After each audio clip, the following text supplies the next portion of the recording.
साड़ी मदद करके साडा बच्चा लिया देन बस।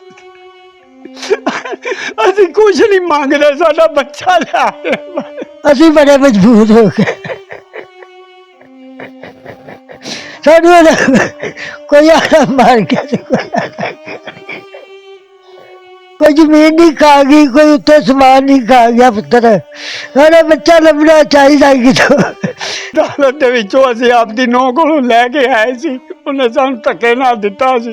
असीं किहा असीं बजुर्ग बंदे असीं नहीं साਂਭ सकदे, लेकिन वो साडी मजबूरी सी रखना।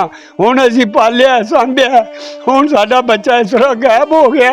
हुण साडे कोलों दो मियाँ बीवी तो नहीं बर्दाश्त हुंदा पिया। ਬਜ਼ੁਰਗੋ ਆਪਣੀ ਕਿਸੇ ਨਾਲ ਜ਼ਾਤੀ ਦੁਸ਼ਮਣੀ नहीं जी, ए पूरा महला मेरा पिया, पूरी बलादरी पई है। इज्जत करने, इज्जत करवाने, गरीब जरूर हाँ असीं, दिहाड़ी करने अड्डियां च, लेकिन नहीं साडे नाल कोई किसी दी दावत नहीं हैगी।